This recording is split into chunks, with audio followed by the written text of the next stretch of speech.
am Kat Galang. I'm a mother, an actress, a wife, and a citizen of our country, Philippines. Hi, I'm Attorney BJ and I'm currently working as a litigation lawyer. At the same time, I am a university professor. Hi, my name's Rafi Inocencio. I'm a licensed psychologist. Nagpa-practice ako sa Better Steps Psychology. Hello, I'm Ruel de Ilagan. I am a lawyer, a law professor. I'm also the president of the Integrated Bar of the Philippines Quezon City chapter. We have an active program and active participation with Mulabe Youth Home, which is one of the salient provisions of the Juvenile Justice Welfare Act.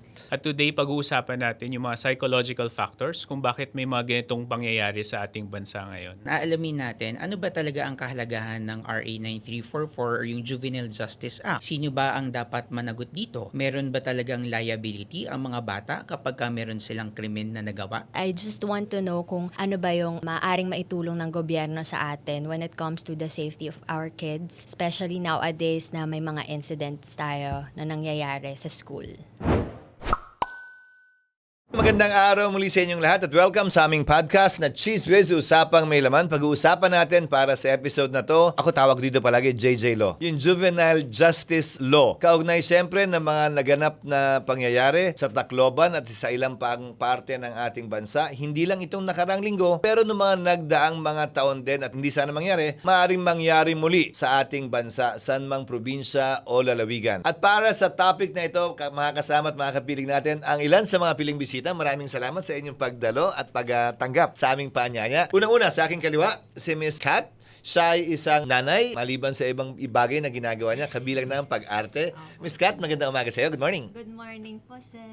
Thank you for being here. Kasama din natin si Attorney Rowie. Attorney Rowie, magandang umaga. Anong ang expertise mo ba ito? Marami kang kliyenteng ganun. Yes po, and also we're very active in IBP Quezon City. I'm the president of the IBP Quezon City okay. chapter. So isa po ito sa ating Chapter mga ko program. sursugan kay Kasama din natin si Rafi. Siya ay isang psychologist para pag-usapan ng mga bagay-bagay kaugnay sa edad na pinag-uusapan ngayon kung papalitan nga ba, tataasan o bababa. Rafi, good morning. Morning, Senator. Thank you. Thank you for being here. And finally, we have Attorney BJ. Siya ay isang abogado tulad ni Attorney Rowie. Nang expertise din ay itong larangang ito. Hi, BJ. Hi, good morning po, Sen, and thank you for this opportunity. Simulan muna natin sa mga abogado. Itong JJ Law, wag na yung mga aray-aray number, nakakalimutan yun eh. Nagsimula ito sa presidential decree na pinasa ni dating Pangulong Marcos. Yung tatay, yung ama ng kasalukuyan nating presidente. Sabi ko nga kanina, hindi pinadaan sa batasan pambansa ito. Ginamitan ng presidential decree ito dahil siguro nung panahong yun, controversial na itong paksang ito. Ang kaugnay ng juvenile justice, ang tawag noon ay Child and Youth Welfare Code. Kung maalala nyo. Nung panahong yun, ano ba yung age of criminal responsibility at ano ba yung age na exempted absolutely yung bata from criminal responsibility? Sa ilalim ng PD 603. Okay.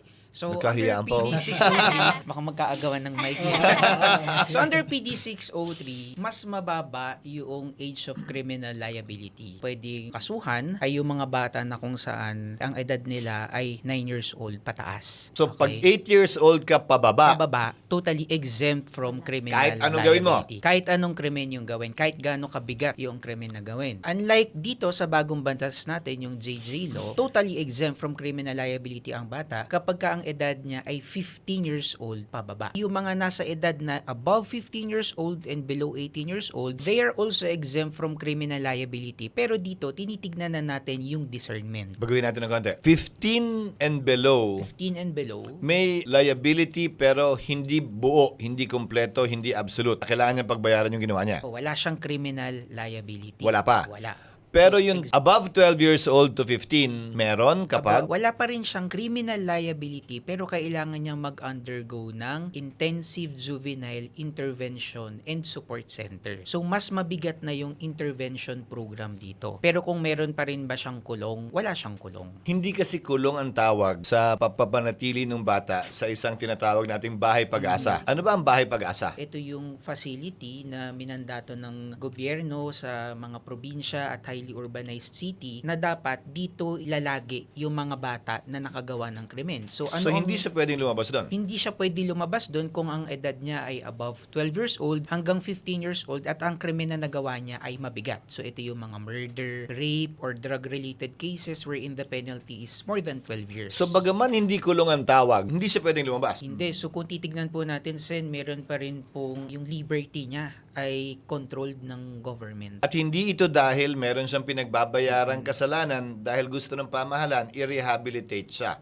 Pinag-uusapan din lang itong Bahay Pag-asa. Kinuha namin yung datos. Out of 82 provinces and 149 cities na dapat merong Bahay Pag-asa. Hindi ba? Yun ang nakalagay sa JJ Law. Kalahati lamang ang meron. So inaasa yan sa mga private organizations, mga NGOs na pumuno. Kaya lang, ang problema, yung mga NGOs din, nandun kadalasan sa mga syudad na mayayaman din dahil nandun yung base nila o headquarters nila. So maliwanag na kulang yung Bahay Pag-asa natin na pwedeng paglagakan nung above 12, below 15 para i-rehabilitate. Isa pa sigurong aspeto nitong JJ Law na pinag-uusapan ngayon ay sino bang may kasalanan kung ba't walang facility? Kaya sinabi namin syudad at probinsya kasi technically may pera dapat yan. Kung pag-uusapan mo lahat ng syudad sa Metro Manila, napakalaki ng kita nila by way of taxes and revenues. Ang probinsya, kayang-kaya din yan. Nung nag-governor ako sa ng lalawigan ng Sorsogon, isensa ginawa ko, 3 taon lang ako nag-governor, isensa ginawa ko, nagpatayo kami ng isa. Dahil nga hindi pa pwedeng wala. In fact, yung probinsya meron, yung syudad wala. MOA na lang ang katumbas nun para yung syudad meron na rin.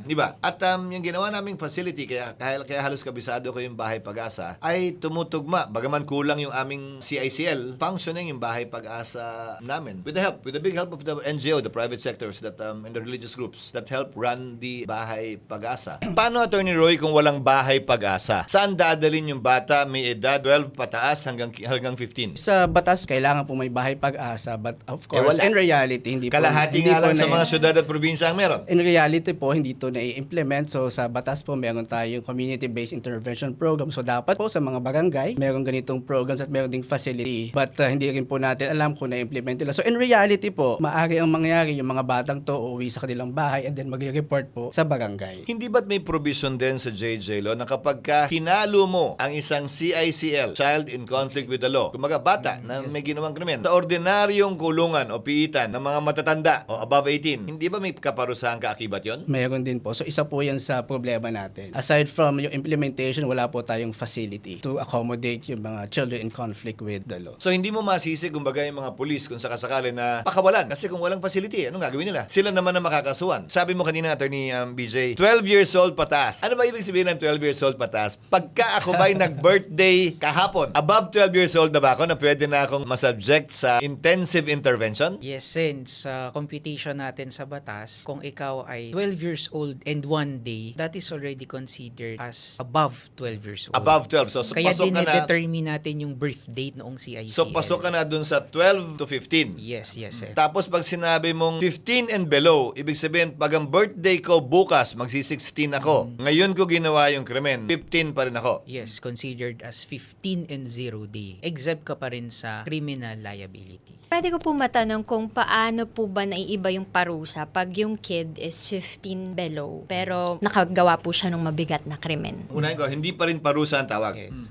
May gagawing intervention sa kanya. Hindi penalty, tama ba? Basta 15 pababa po, Sen. Basta 15 pababa. Ibig sabihin na isang araw bago siya mag-birthday ng ika-16th birthday niya, 15 pababa siya. Tama? Yes, po. Ikaw na sumagot, So Attorney BJ. dito, yung sa intervention program natin, merong iba't ibang klaseng activities. Personally, yung experience ko po sa province of Bulacan, we have our own Bahay Pag-asa. Yung mga intervention programs, merong mga schools na nakapartner. So yung mga bata, nag-aaral sila sa loob. So hindi natetenga yung pag-aaral nila. Tapos meron tayo mga social worker who regularly visit them. Kinakausap sila, tinutulungan sila to realize kung ano ba yung mali na nagawa nila. So May marami religious tayong, din. yes po, meron din mga partner na mga religious organizations. Ito yung mga activities na na-encounter ng bata inside the Pag-asa. Kaya kung titignan natin, we really cannot use the term penalty or punishment kasi itong activities naman na ito is not a form of punishment for them. So more on, nire-restore sila sa tamang landas. Pero gaano po sila usually katagal doon sa Kung gaano Bahay katagal, Pag-asa? dito na ngayon, mas grave yung evil act na nagawa mo, mas mahaba yung intervention. Kasi sinasabi, pagka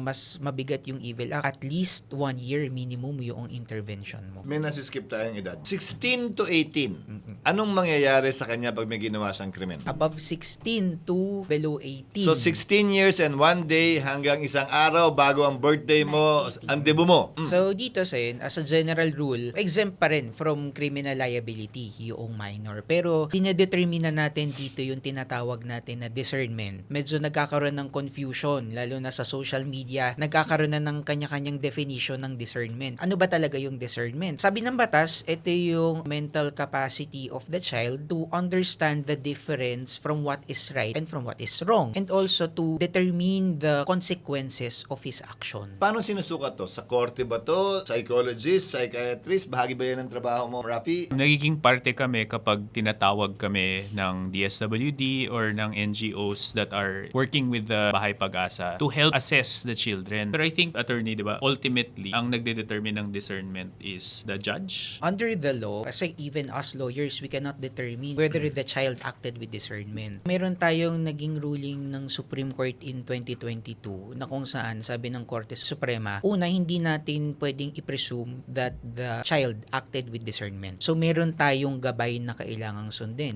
So, ang below 18 ang presumption is wala siyang discernment. The presumption is he acted without discernment. Without. So now it is the duty of the prosecution to prove beyond reasonable doubt that the child acted with discernment. So paano natin ma-measure to? How do we measure So it po una, kaya? tinitignan natin yung ugali noong bata bago nangyari yung krimen. And then during the crime has been committed, and then yung ugali pa rin niya after niya gawin yung krimen. Mini-measure din natin dito, tinitignan natin ano ba yung weapon na ginamit. Kinonceal ba niya yung crime? Paano niya ginawa yung krimen? So we look into the totality of the circumstances. BJ, pinag-usapan natin dito above 15, Above 15, below 18 years old. below 18. So, Attorney, 16 to 18, walang criminal liability, pero pag may discernment, meron. Yes po. So, ano yung tawag mo sa proceeding para i-determine yung discernment niya? Ano yung fina-file sa korte? At sino magde-decide? Una-una po, we have to understand iba-ibang stages. Halimbawa po, yung bata nakakommit ng crime, in flagrante delicto, so maaari pong kunin ng police officer. So sa police officers pa lang, tatawag na po yung DSWD, and then yung lawyer ng bata. 17 years old yung bata. 17 years old yung bata. And at that time, may duty na po yung police officers in collaboration with the SWD and yung lawyers to determine whether the child acted with discernment or not. Kasi po, endorse po yung sa DSWD, magkakaroon po ng intervention program. So that's first level. Second level po, halimbawa po yung case, umabot po na sa court. Ngayon,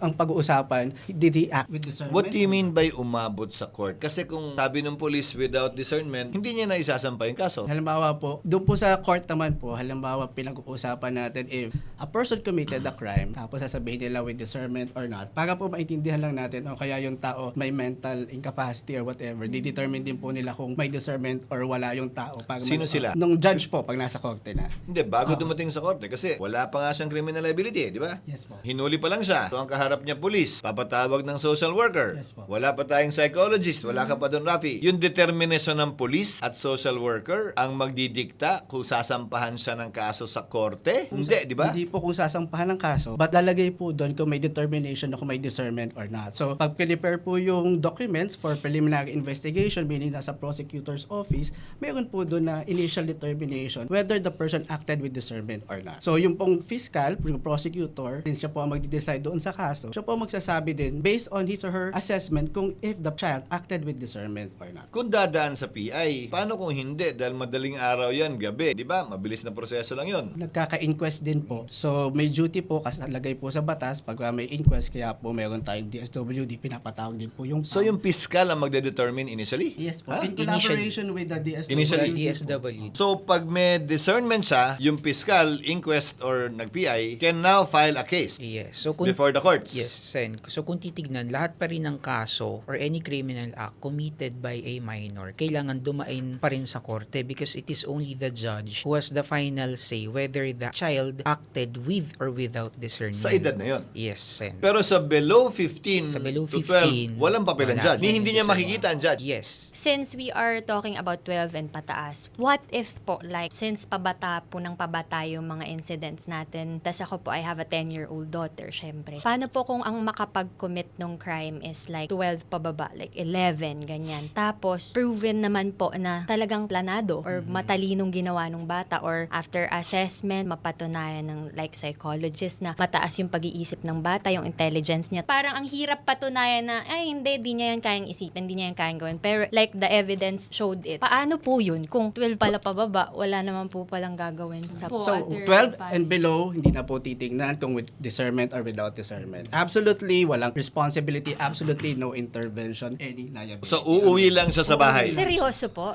Yan yung rason kung ba't maraming Okay. umaalma kasi. Apo. Yan ang rason kung ba't maraming umaalma. Dahil una, ang tingin kasi ng batas using yung tinatawag mo kaninang international standards. Ano? UN na- UNCRC, United Nations Convention on the rights of the child. Yung bata pa yan eh. They look at children positively. Hindi ko sinasabing mali yun ha. Hindi pwedeng gumawa ng mali, magkamali man, may wawasto pa, maayos pa, mahaba pa yung panahon niya sa mundo, sayang yung pagkakataon, huwag siyang tratuhin kriminal. Meaning, tama naman lahat yun eh. But on the ground, in the field, sometimes this thing happens. Yung Opo, sinasabi parang mo, case to case, wala pong ganon. walang exemption yan. Paano po, ko. like kunwari, hindi sa pero like sa magulang, ikaw, anong sagutin mo doon bilang sobrang wala pa talaga sa batas Siguro yung as a edad ng lawyer, anak we mo? will agree and sasabihin na lang natin, The the law law may be harsh, but it is the law. Balikan natin yung age mo, Kat. Opo. So, below 12, wala talaga. Kahit na pinagplanuhan, pinaghandaan, tinago talaga. Yes, opo. Karumal-dumal yung ginawa. Sa pananaw mo, Rafi, bilang psychologist, lahat ba talaga ng bata? Inosente, maganda ang hangarin, nagkamali lang, nagkulang sa pagpapalaki ang magulang? O may mga bata ba talaga minsan na ganun? Actually, Senator, dahil kaya yan yung inadopt na values ng UN as an institution or as an organization is kasi yun talaga yung orientation din na alam natin for kids. If ever there are cases na ganyan, they're very, very few and far between. Kasi yung natural orientation ng bata talaga is that we want to think and we know that the children are oriented towards the good. Pero also, we're acknowledging na they are very malleable and they are influenced by a lot of things. Kaya na tumitingin sila sa adults around them kung paano mag-act or anong gagawin. Very difficult din sabihin na, I think from a legal standpoint, na walang mangyayari sa kanya. Pero ako, I'm of the opinion na, kunyari, ganyan na nga, legally, based on our legal, na walang mangyayari sa kanyang case. Hindi walang case, ha? Hindi walang mangyayari sa case, hindi walang any case. Walang case at intervention all, di ba? talaga. Pero- Uuwi lang siya sa bahay niya Yeah. pagkatapos siyang mahuling duguan o kung ano man ang Yes. ginawa,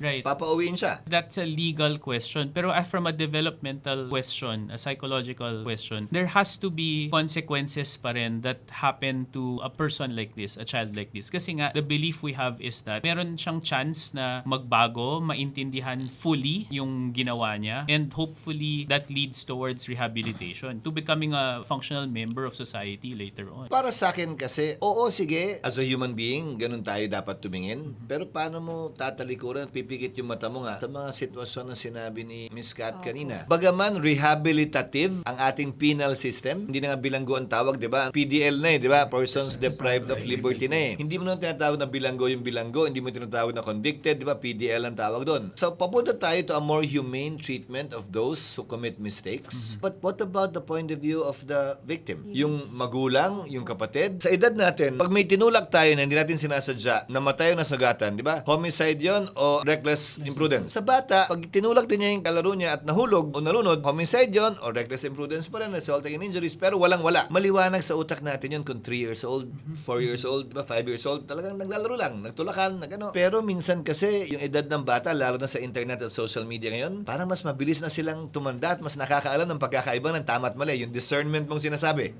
Hindi ba imbis na tumaas yun, dapat bumaba yun dahil sa kasalukuyang teknolohiya? Noon, pag wala sa library namin, hindi ko na matututunan yun. Ha? Pag hindi sinulat sa encyclopedia yun, hindi ko na matututunan yun. Ngayon, sa telepono mo, pwede mo nang tanongin lahat ng gusto mong tanongin. Ha? Masama bang pumatay? Masama bang manaksak? Mambarel? Di ba? Hindi ba dapat mas bumabata imbis na tumatanda yun? Since we are talking about dun tayo sa mas humane, rehab, para mas matulungan natin maging better yung life skills din ng bata po na nakakommit ng gantong klase. Since walang gagawin sa kanila, isn't that parang we're just saying na bahala na sila sa kinomit nila? Kasi hindi lang para dun sa biktima, para din dun sa suspect. Para kung kailangan niyang i-process. Nandun I ka pa feel sa 11, ha? Nandun Opo, ka pa sa dun pa rin 11, pa ha? ako sa Yung baba. walang-wala. Sen. Opo. Kasi parang hindi po ba siya kailangan like idagdag man lang. Hindi ba siya parang butas doon sa ating current act or law? Na baka kailangan may mga case to case na ganitong pangyayari na masyadong generalized po kasi yung ating mga edad. Lalo na kung malala yung krimen na ginawa. Opo, yes po. So, hindi lang para sa biktima, kundi para para din po dun sa suspect. I feel like, di ba, Sir Raf, kailangan niya rin ng tulong. Kasi paano kung ginawa niya lang yun kasi may evil siyang panaginipan or what? I think we all agree rin naman na we all here find it hard to imagine na walang gagawin dito sa batang to, na when we say na, for example, hindi sila magiging liable for the law and then they just go home and that's it, Opo, di ba? yeah. Parang mahirap isipin na after anybody does something like that, for example, the family of that person does nothing. I think hindi natin pwede sabihin na walang mangyayari at all. Maybe from a legal standpoint. Yes. Wala. Wala.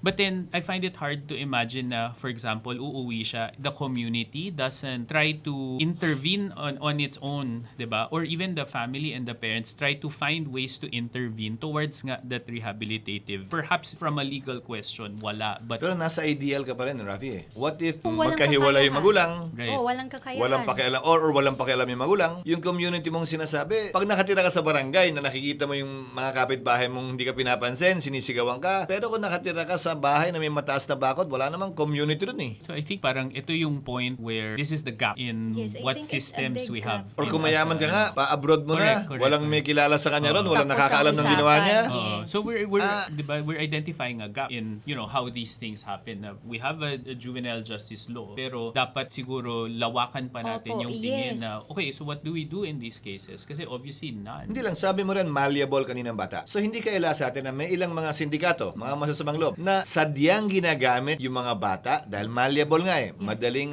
pabilibin, madaling kumbinsin. 15 pababa na ginagamit sa pandurukot, pagnanakaw, na alam nilang pag nahuli, papadala lang ng abogado na sabihin, hoy, bawal tong ginagawa nyo. Yes. Release to. Isang gap din yun na dapat tingnan natin dahil kung pasok siya dun sa sindikato sistemang yon, iba dapat ang pagtingin sa kanya. Dahil wala na yung magulang, yung komunidad na binabanggit mo na sana nagkokontrola sa kanya o sa kanyang action at behavior. The question I have for these kinds of naman is, kasi nga, if you're saying malleable sila, who made them this way and shouldn't those people also be held accountable for Yeah, that's what the consequences of earlier what I'm they asking, did? paano Oo. kung bakit hindi yung magulang na lang? Sindikato at ang magulang ha? Right. Yung dalawa, sindikato at magulang. May liability ba? Roy, PJ, may liability ba ang magulang? Sen, yung sa mga syndicate, this is part of the amendment of RA 10630. Karaniwan ngayong mga sindikato, gagamit sila ng bata dahil alam nila na wala namang criminal liability. So, ang kagandahan dito sa amendment na to, ang nagkakaroon ngayon ng liability or parusa, yung mga sindikato na inabuso yung minority noong mga bata. So,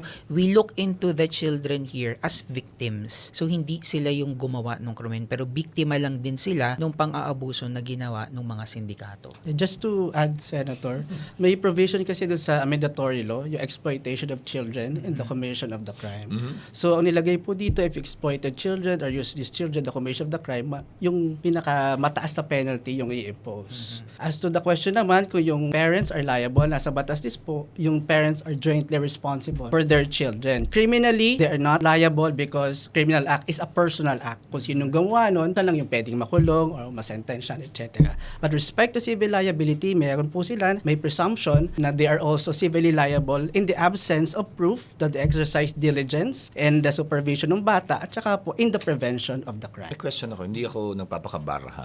Di ba may iba't ibang klaseng principal? Principal by direct participation? Principal by? Doon ang pupuntahan ko. Principal by inducement. Paano kung yung magulang, imbis na sindikato, magulang lang, Yeah, o paano nga? in-induce niya yung kanyang malleable na minor de edad na anak na gawin to para sa kung anong kapakinabangan man. Bagaman personal act ang krimen, posible pa rin na maging co-principal niya dun sa co-accused niya, co-conspirator niya, yung magulang kung yun yung nangyari. Tama po. If they have an active participation, they have knowledge of the commission of the act, they can be principal by direct participation. Ibig sabihin, kasama sila doon. Sa pagpaplano, sa paghahanda. Pagpaplano, can be principal by inducement. Kumbaga, sinusulan mo yung anak mo, influensya mo yung anak mo para gawin yung krimen. Then, in that instance, you can be criminally liable. Pero hindi dahil sa negligence. Hindi dahil sa Hindi pwedeng maging co-conspirator, co-accused yung magulang dahil pabaya siya. Meaning dahil absentee daddy siya, absentee mommy siya, nagtatrabaho siya, busy siya, lasenggo siya, addict siya, pinapabayaan niya yung anak niya, hindi kasama yun. Hindi sakla yun. kasama po. Hindi po kasama. Okay, what if naman po nagpunta na doon sa kasali or kasabwat yung magulang? So, basically, sa magulang po magfo-fall, no? Pero paano po kung hindi able yung magulang? Like, kunwari, hindi sila able to pay for the fine. Paano po siya makukuha yung justice? Or parang sinong responsible for it? Saan po nagfo-fall yung aspeto mga na yan, they're also criminally liable, so meron pong imprisonment. Pagka po wala tayong pambayad naman doon sa damages or civil liability, meron po tayong subsidiary imprisonment. Ibig sabihin, lalaki po yung suspension. Halimbawa po Sa fine. Sa fine. Hindi sa civil liability. Sa fine. Pero pag danyos perwiso sa pinag-uusapan, walang katumbas na kulong yun. Tama ba? Wala, i-exhaust lang yung Properties niya. mo through execution. Kaya lang, kung wala ka namang property, walang Opo. makukuha ang Opo, sheriff. paano pag ganun Ito yung po? tinatawag natin na nanalo lang by paper. Kasi kung wala namang pangbayad, walang properties na pwedeng hilahin para i-foreclose. At ito yung ipangbayad doon sa nagrereklamo. Pero kung sa susunod na buwan, tumama siya ng loto, Utang niya yun. mahahabol mo pa rin. Mahabol. Hindi, sinasabi ko sa'yo. Oo, akala ko magiging utang niya. Kaya kasi, hindi, di ba, nagka-judgment, wala kang pera. Kinamagahan, jumakpat ka, di ba, sa casino, sa loto, sa pigo, kung ano man, di ba, tumama ka, nalaman. Pwede pa rin kunin yung pambayad. Pwede pa rin habulin, Senator, kaya lang, ang batas din natin ay merong limit na pinrescribe. So, you can only execute the judgment of the court within 5 years. Now, Ilan natapos na yung 5 taon. On the 6th year, doon siya nanalo ng loto. Hindi mo na pwede kunin yun. Wala bang, di ba papasok yung mga alias writ dyan na... In addition po, nasa batas po, pagka 5 years, hindi mo na-execute. So basically po, within 5 years, ipa-file mo lang po yung motion to the same court. Meaning, in the same case. You just file a motion to execute the judgment. Let's just say, on the 6th year, nanalo siya ng loto, hindi mo na siya pwedeng i-file yung motion to execute sa same court. You will file a separate petition for the execution. So, hindi po siya doon sa same Another case, proceedings but na another naman. proceeding. Pero So, pwede. pwede Mahaba. pa rin po. Mas mahaba. Mas lang po mahaba. yung- Another parang Kasi panibagong kailangan kaso mo na. tunayan yung pagkakautang niya. Yes po. Pagkakautang niya. On the basis of the final judgment awarding damages. Hindi lamang tila pero obvious na kulang itong isang episode para talakayin itong napaka-interesante at napakalawak na topic kaugnay sa JJ Law, kaugnay sa Juvenile Justice Law. Kung kaya't pansamantala ako magpapasalamat sa ating mga guests, kay Kat, kay Rowie, kay Rafi, kay BJ, at sana, okay muna kayong aalis. Gagawa kami ng pangalawang episode para dito para matapos namin yung usapin. At sana, tulad ng dati, may napulot kayo bagaman sa one half na episode na ito tungkol sa JJ Law.